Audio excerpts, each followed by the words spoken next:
내년 4월에 총선이 있거든요. 7월, 8월에 우리 뭐 하죠?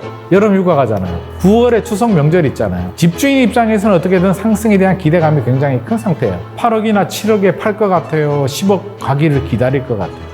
강남 3구 중에서 저는 잠실 쪽을 항상 모니터링을 하거든요. 서초구, 강남구는 약간 그들만의 리그. DH 퍼스티어인가? DH 퍼스티어 아이파크인가? 요즘 이름이 너무 어려워 진짜. 시어머니 못 찾아오게 한다고. 미국이 금리 올리니까 또 폭락을 하죠. 회복을 하죠. 2009년도에. 지금 또 회복을 했죠. 여기까지는 거의 데자뷰입니다. 안녕하세요, 기린만입니다. 또 찾아뵙네요. 오늘 또 알찬 내용으로 꽉꽉 채워서 전달해 드리도록 하겠습니다.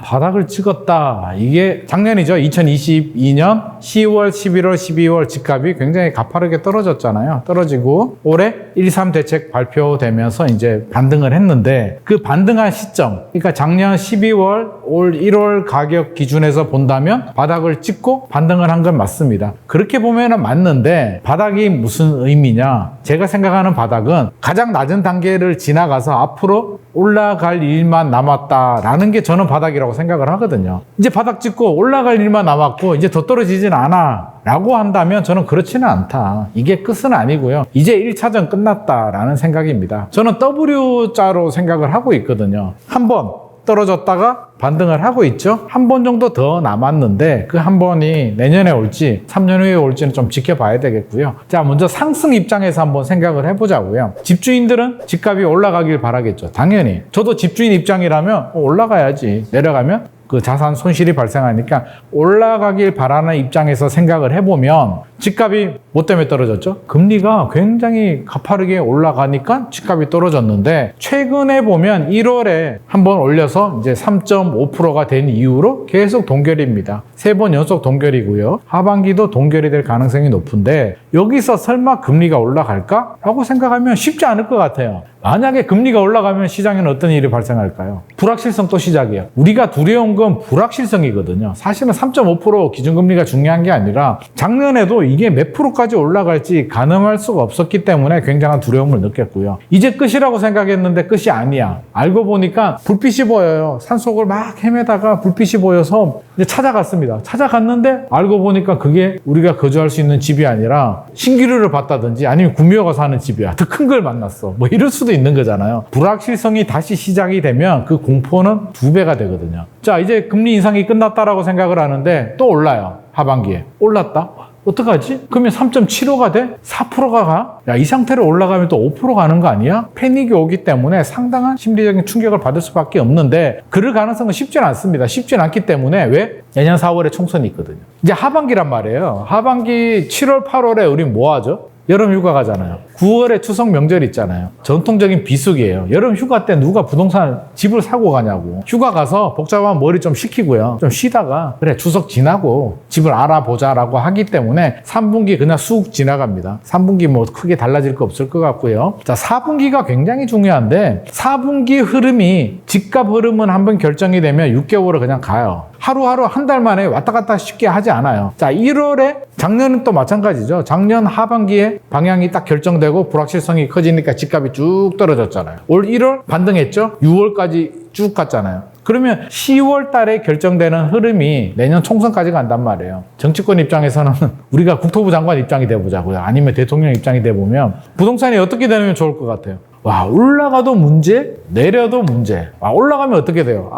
막 민심이 또 안 좋아지잖아. 봐. 규제 푸니까 집값이 오르잖아. 부자들 뭐 집값 올리려고 너희들 규제 풀었냐. 막 이런 비판의 목소리들이 굉장히 커지게 되기 때문에 굉장히 부담스럽고요. 프레임에 갇혀버리는 거죠. 반대로 집값이 떨어지게 되면 야, 이거 어떡하지? 규제를 이제 많이 풀어가지고 강남 3구, 용산구 남아있고 DSR 남았고 규제가 몇 개 남지도 않았는데 지금 규제를 풀어야 될까? 푼다고 반등을 할까? 그대로 내버려두면 또 PF 대출이 되고 최근 새마을금고도 이제 문제가 되듯이 경제로 금융시장으로 불똥이 튀기 때문에 또 머리 아파. 총선 앞두고 이래도 문제 저래도 문제야. 그렇다면 국토부나 정부 입장에서 보면 스테이 가자. 지금처럼 스테이 가는 게 가장 해피한 경우입니다. 시장의 자극을 최소화로 갈 가능성이 높기 때문에 하반기도 보합으로 갈 가능성이 굉장히 높아요.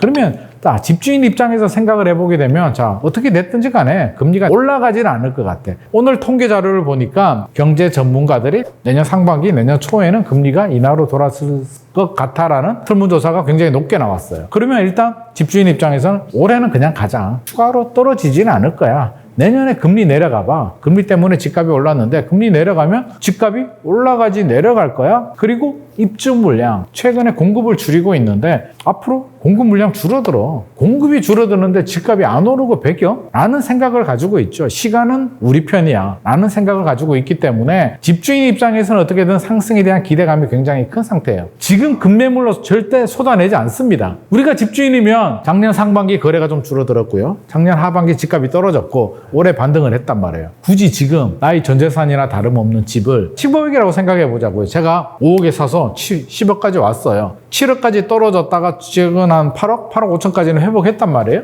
그러면 다시 8억이나 7억에 팔 것 같아요? 10억 가기를 기다릴 것 같아요? 당연히 10억 가기를 원하죠. 그게 집주인 마음이죠. 그러니까 집주인은 급매물로 내놓을 생각은 일단 없습니다. 그러면 집주인이 급매물로 쏟아내지 않으면 절대 집값이 폭락하거나 큰 폭으로 떨어지지 않아요. 반대로 자 이제 매수자 입장에서 우리가 생각을 해보자고. 집을 사려는 입장이 됐어요.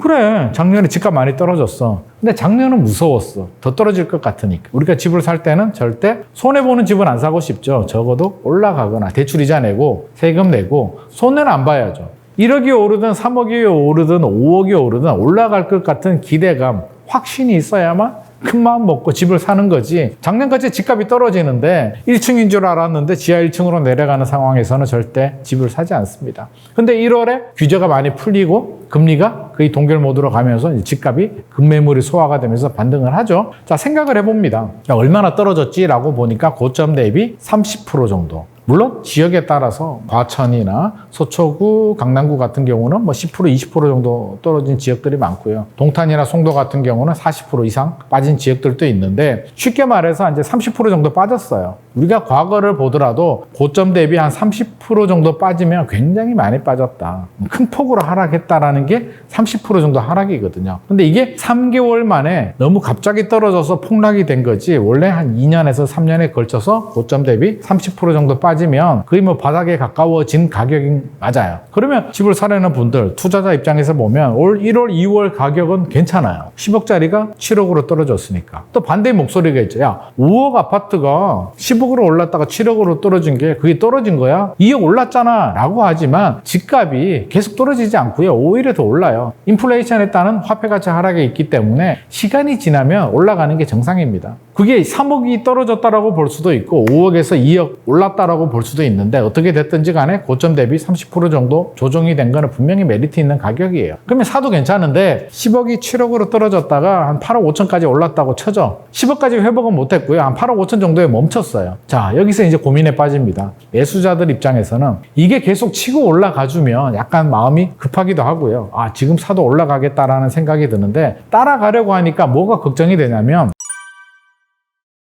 1차 바닥과 고점을 확인했잖아요. 1차 바닥은 2022년 12월 가격이었고요. 고점 가격은 2021년 9월에서 10월 거래 가격이 고점 가격이라고 보시면 됩니다. 자, 고점과 1차 저점을 이제 확인한 상태에서 조금 회복을 했죠? 지금 사서 손해는 안 볼 것 같기는 한데 취득세 내고 재산세 내고 종부세 내고 대출이자 내고 팔 때 양도세까지 내는데 8억 5천에 사서 10억에 팔아도 과연 내가 얼마 손해 질까? 라고 생각해 보면 답이 쉽게 나오진 않아요. 매수자 입장에서는 9억 가도 사실 그게 번 건가요? 대출이자 따져보고 한 3년, 5년 가지고 간다라고 본다면 크게 재미 못 볼 수도 있다라는 생각이 들고 금리만 보더라도 집주인들은 금리가 동결이 돼서 더 이상 안 오를 거야 라고 생각하지만 집을 사려는 매수자들은 무슨 소리야 3.5% 최근 가장 높은 고점에 기준금리가 그대로 유지되고 있는데 이걸 좋아할 일이야? 그리고 미국이 올린다며 미국이 올리면 한국은행이 자금 유출 우려 때문에 올릴 수도 있잖아. 아, 불안해.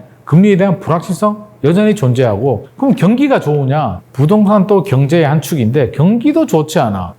전세는 집값을 밀어 올리기도 하고 집값을 받쳐주는 버팀목 역할을 해주는데 전세가 올라가야 아파트 가격 올라가는 거 아니야? 무이자 대출인 전세가 지금 죽쓰고 있고 최근에 역전세 우려까지 있어서 1년 정도는 전세가 역전세가 더 이어질 가능성이 높고 정부도 DSR을 1년 정도 완화해주면서 전세금 돌려줘라고 하는 마당에 과연 집값이 올라갈 수 있을까? 공급 물량 부족하다고? 그게 내년 일이야? 지금 인허가 물량 줄어드는 게 3년, 5년 후에 줄어드는 거 아니야? 라고 생각하고 있기 때문에 급하게 서두를 필요는 없어요. 저는 줄다리기 게임이라고 생각하는데 매도자, 집을 팔려는 매도자와 집을 사려는 매수자 간의 의차의시야. 줄다리기 게임을 하고 있는데 어느 한쪽이 지면 만약에 집을 사려는 매수자들이 져서 집주인을 쭉 따라가면 집값이 올라가죠. 왜? 집주인들이 호가를 올리는 호가를 매수자들이 따라가면 가격이 올라가는 거고요. 반대로 매수자들이 이제 힘이 세. 당겨. 그러니까 집주인들이 졌어요. 매수자들이 밑으로 당기는데 왜? 사게 사고 싶으니까 밑으로 당기는데 집주인이 따라서 내려오면 가격이 뚝뚝 떨어지겠죠.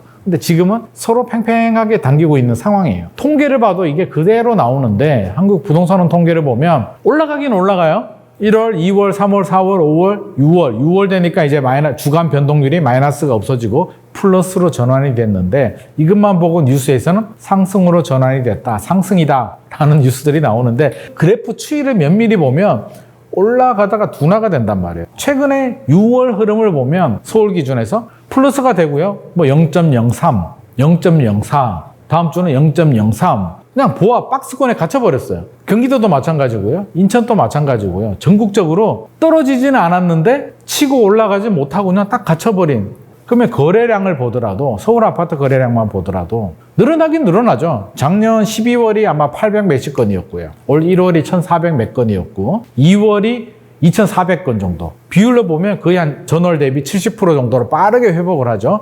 3월이 2,900건 정도, 2,900 몇십 건 정도. 4월 되니까 3,100건 정도 됐고요. 5월이 3,300건. 느낌이 오죠. 숫자를 보면 늘어나는 건 맞는데 비율을 보면 이렇게 똑같은 집값과 똑같은 흐름을 보여주고 있죠. 그게 무슨 말이냐. 매수자들이 막 적극적으로 집주인들이 올린 호가를 따라가주면 거래량이 4,000건, 5,000건으로 늘어나는데 지금 분위기는 1월, 2월은 매수자들이 작년에 집을 사려는 분들이 항상 존재하잖아요. 집을 사려고 하는데 작년에 집값이 너무 떨어지니까 안 산 거예요. 집값 뚝뚝 떨어지는데 누가 사겠냐고요. 그러니까 작년에 사려는 분들도 홀딩하다가 그런 분들이 이제 들어와서 좀 거래가 된 거고 5월, 6월로 접어드니까 이제 좀 아닌 것 같은데 지금 따라가도 돼? 라고 해서 주춤주춤해요. 그러니까 최근에 7월의 현장 상황을 모니터링을 해보면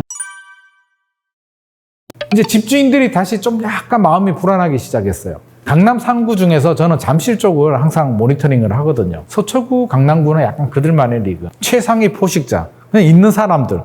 이거 팔고 갈 데가 없어. 압구정 팔고 어디 갈 거예요? 강남 아파트 팔고 잠실로 갈 거냐고. 아니잖아요. 그래서 서초구, 강남구는 약간 그들만의 리그. 저수지 이론에서는 가장 중심부에 있는, 바닥에 있는, 바닥이라는 의미가 가장 핵심 지역이고요. 잠실은 강남 3구이면서 강남 2구는 아니야. 서초구, 강남구는 아니야. 그러니까 이게 거래량도 많고 세대수도 많고 하기 때문에 저는 시장 상황을 가장 잘 보여주는 것 같은데 최근에 잠실의 엘스, 리센츠, 파크리오 아파트 현장 상황을 보면 매물도 조금씩 나오고 있고요. 집주인들이 호가를 계속 올리지는 못해. 조금씩 내린다는 표현은 뭐하지만 가격을 보자면 헬리오시트 같은 경우에 최고점이 23억 8천만 원이었고요. 2021년 10월이었나? 9월 10월에 가장 분위기 안 좋았을 때 작년 12월에 16억까지 거래가 됐어요. 10층 이상 기준으로, 로얄층 기준으로. 그러다가 이게 20억까지 거래가 됐었거든요. 이게 막 올라갈 때 같으면 매수자들이 막 들어올 때 같으면 20억, 21억 5천을 뚫고 들어가야 되는데 지금 오히려 19억 몇천짜리 매물들이 나오고 있단 말이야. 치고 올라가지 못하는 상황이니까 지금 흐름을 딱 보자면 박스권에 갇혔다. 매도자, 매수인 간 줄다리기가 시작이 됐다. 이제 2차전 시작이 됐다라고 보여지고요. 앞으로 시장 흐름은 이제 여러 가지 변수들이 있는데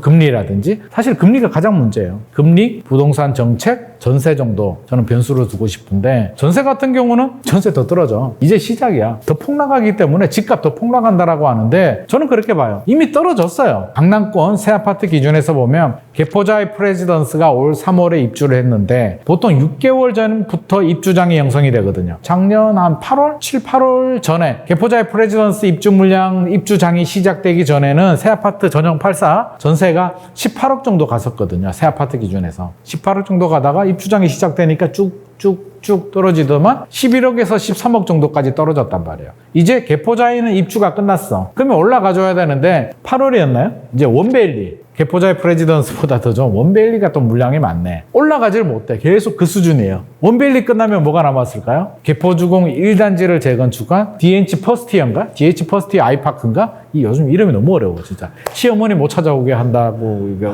이름을 어렵게 했다. 뭐 그런 우스갯소리도 있는데 실제로 이름 못 외우겠어요. 저는 너무 어려운데 옛날 얼마 좋아. 개포주공 1단지, 2단지. 요즘 이름이 너무 어려운데 어떻게 됐든지 간에 6,700세대 정도 물량들이 기다리고 있어서 빠르게 올라가지는 못하지만 여기서 더 떨어지기는 힘들다. 그렇다면 강남의 전용 84 새 아파트가 전세가 6억, 7억 가는 게 정상일까? 그렇게 갈 수 있을 것 같아요? 그럼 다른 지역들은? 그러니까 지금이 저는 거의 바닥 상태고 빠르게 회복을 못한다는 거지 여기서 더 떨어지기는 현실적으로 어렵다. 그래서 전세가 폭락을 해가지고 매매 가격이 뭐 폭락한다라는 논리는 저는 동의할 수는 없고요. 빨리 회복을 못하는 상황이니까 전세가 내려온 상태에서 올라가지를 못한다면 적어도 1년 정도는 매매 가격이 큰 폭으로 탄력성을 가지고 올라가기도 쉽지는 않겠다라는 생각입니다. 그래서 전세는 그렇죠. 부동산 정책도 정부 입장에서는 자극을 주기는 어렵겠죠. 제가 앞서서 10월, 11월, 12월 흐름이 내년 상반기 흐름을 결정한다라고 했는데 총선 앞두고 무리수를 절대 던지지 않습니다. 괜히 규제 풀었다가 집값 올라가도 문제고요. 규제 잡았다가 규제를 강화했다가 집값이 떨어져도 문제이기 때문에 정부 입장에서는 절대 규제를 쉽게 건드리지 않습니다. 그러면 어떤 정책을 하느냐? 나와 있던 정책. 1월에 하겠다라고 발표했는데 안 된 거 있잖아요. 실거주 의무 폐지라든지 초과이익 환수라든지 이런 거를 법적인 국회에서 마무리하는 데 집중을 할 가능성이 높고요. 총선을 앞두고 약간 표심을 얻어야 되니까 뭐 개발 호재들, 예를 들어서 GTX 같은 경우 신설 노선을 예비 타당성을 면제하겠다. 아니면 기간을 뭐 연장 노선 기간을 단축하겠다라고 해서 지역 민심을 자극하면서 전체 부동산 시장은 자극 주지 않으면서 지역 민심을 자극하면서 표를 얻을 수 있는 그런 쪽에 좀 집중할 가능성이 높습니다. 그러면 결국에는 뭐가 남았느냐? 금리가 저는 가장 불안하고요. 저는 동결로 예상을 합니다. 올리기도 어렵고요. 내리기도 어려워요. 한국은행 입장에서는. 그런데 금리를 우리가 결정하는 건 아니잖아요. 한국은행이 결정을 하는데 변수가 이제 우리 큰형님, 미국이 이제 큰형님이 올리겠대요. 한 번에서 두 번은 더 올린대요. 미국이 한 번에서 두 번을 올린다고 해서 한국은행이 바로 올리지는 않습니다. 그런데 지금 또 한미 간 기준금리 격차가 1.75%포인트 벌어져 있는데 여기서 더 벌어진다. 2%? 2.25? 두 번 올리면 2.25까지 벌어지죠. 사상 최고로 벌어지는데 과연 이거를 감내할 수 있을 거며 자금 유출이 안 생길까에 대한 걱정스러운 부분이 있고 저는 약간 요즘 동결로 예상하면서도 뭔지 모른 그 밑바닥에 불안한 마음이 슬금슬금 올라오는 게 캐나다도 그렇고 영국도 그렇고 호주도 그렇고 금리를 올리더라고요. 일본은 예외고 일본은 뭐 이상한 나라니까 빼고 그 나라들이 올린다고 미국도 올리는데 과연 우리나라만 동결로 계속 갈 수 있을까? 만약 한국은행이 금리를 올리게 되면 다시 하락으로 전환이 될 수도 있기 때문에 금리가 가장 중요한 변수가 될 수도 있을 것 같고요. 2차 하락이 제가 올 수도 있다라고 했는데 2차 하락이 단기간에 오지 않습니다. 심리적으로 집주인들이 굉장히 피로감을 느끼면서 못 버티겠는데 라는 생각이 들고 한번 집어 던질 때가 와야 되는데 과거 사례를 보면 2009년도 이야기를 저는 많이 하는데 2008년도 글로벌 금융위기 있었잖아요. 그 이전에 노무현 정부 시절에 집값이 폭등했죠. 지금 문재인 정부 집값이 폭등했죠. 글로벌 금융위기 때 집값이 폭락합니다. 미국이 금리 올리니까 또 폭락을 하죠. 회복을 하죠. 2009년도에. 지금 또 회복을 했죠. 여기까지는 거의 데자뷰입니다. 그러면 앞으로 이제 어떻게 될지는 여러 가지 변수들이 있는데 똑같이 가지는 않겠지만 2009년도부터 2012년도 상황을 보면 올랐다가 내렸다가 올랐다가 내렸다가 반복을 하죠. DTI 때문에. MB정부 때 DTI를 한시적으로 풀었다가 묶었다가 풀었다가 묶었다를 반복을 하다가 2011년에 2010년도였던 것 같아요. 풀었는데 반등을 잘 안 했어요. 그래서 저도 그때 이런 분위기면 이제 DTI를 완전히 없애버리거나 연장, 한시적으로 푼 걸 좀 더 풀어줘야 되겠다라고 생각을 했는데 MB정부 때 연장을 안 해줬습니다. DTI를 그냥 적용해버리니까 한 번 더 폭락이 오거든요. 집주인들, 저도 그때 이제 현장 속에 있었는데 못 버티겠더라고요. 2009년, 2010년, 2011년, 3년을 버텨봤는데 어떻게든 이자 내면서 버텨봤는데 희망의 끈을 믿었던 정부가 안 해줘? 그러면 나 어떡하지? 그럼 도대체 몇 년을 더 가라는 얘기야? 라고 하면서 이거 정리해야겠다라는 생각이 들더라고요. 많은 분들이 그런 생각이 들었겠죠. 그때 집주인들이 매물을 많이 내놓으면서 가격이 굉장히 많이 떨어지죠. 집값 반등 기대감, 강남 재건축 경매 시장에서도 인기, 낙찰률 껑충 이런 기사가 나왔습니다. 강남은 특수지역이잖아요. 최상위 지역이고요. 자, 이제 부동산 시장이요. 묻지마 투자할 때는 아니죠. 2020년, 2021년 그때는 어떤 분위기예요? 우리 청약시장에 그런 용어 있잖아요. 선당후공. 일단 당첨되고 나중에 고민하자인데 지금은 선곰후당. 고민부터 하고 타당성이 있으면 당첨하는 게 이게 부동산 시장의 트렌드를 말하는 거거든요. 그때는 몰라. 재건축이든 뭐든 지방도 다 좋아. 그냥 오르니까 돈에 맞춰서 아무거나 사. 강남은 규제도 많기 때문에 들어갈 수는 없잖아요. 규제도 많고 집값도 비싸니까 못 들어가는데 자, 이제 시장이 달라졌어요? 떨어지지도 않는데 아무나 다 오르지도 않아. 그러면 선택과 집중을 해야 되죠. 어떤 선택을 하고 어떤 집중을 해야 될까? 버릴 거 버리고 보다 경쟁력이 있는 지역들. 최근에 여러 가지 이제 지표들이 있는데 일단 수요와 공급이잖아요. 수요와 공급에서 그러면 공급 물량이, 입주 물량이 좀 작은 지역들, 또 미분양 우려가 적은 지역들이 보다 좀 안전하겠죠. 미분양이 많은 지역이 어디냐면 80% 정도는 지방이고요. 20% 정도가 서울 수도권인데 그럼 미분양만 보더라도 답이 나오죠. 서울 수도권 위주로 지금 가야 될 것 같아. 지금 지방 가는 건 순서가 맞지 않아요. 그럼 입주 물량도 마찬가지고 서울 같은 경우는 절대적으로 공급이 부족해요. 서울은 땅이 없어. 택지가 없어. 그러니까 아파트를 지을 1000세대 아파트를 지을 땅이 없어요. 남산 밀어버리고 지을까?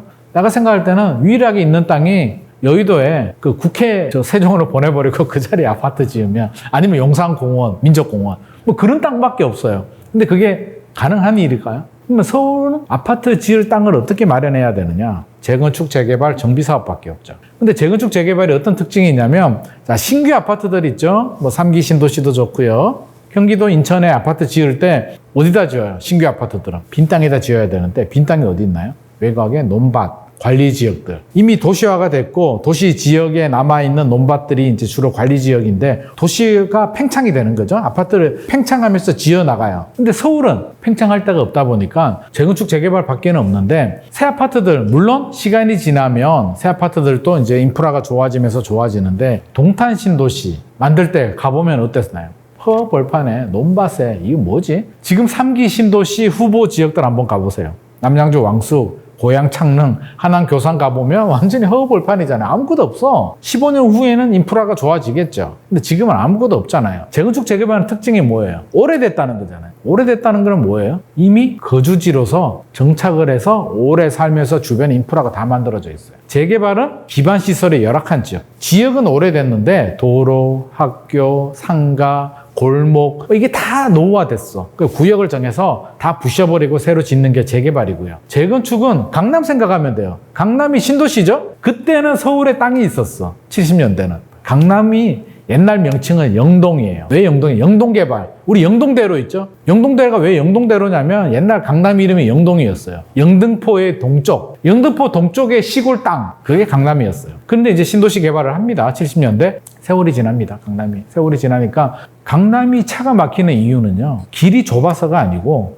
차가 많아서 막혀요. 강남에 인프라 좋잖아요. 학교 다 있죠? 도로 좋죠. 편의시설 좋죠. 다 좋아. 근데 이제 70년대, 80년대 개발했는데 지금이 2023년이니까 세월이 지나니까 뭐가 노후화돼요? 아파트가 노후화되지. 논물이 찍찍 나와. 음마아파트, 뭐 여의도도 마찬가지고. 그 당시로는 삐까뻔쩍한 새 아파트였는데 오래되다 보니까 개포도 마찬가지고요. 반포도 마찬가지고 논물이 찍찍 나오고 이제 살기 어려우니까 재건축을 통해서 아파트만 부셔버리고 새 아파트 지으면 동네가 달라지죠. 한남 뉴타운 가보면 주택들만 부셔버리고 새로 지으면 동네가 달라질까요? 거기는 구역을 정해서 다 밀어버려야 되고 미니 신도시를 만들어야 되는 곳들이고 반포의 아파트 아크로 리버파크나 가보세요. 완전히 동네가 달라지잖아요. 아파트만 부셔버리고 새로 지으면 돼. 그게 재건축이에요.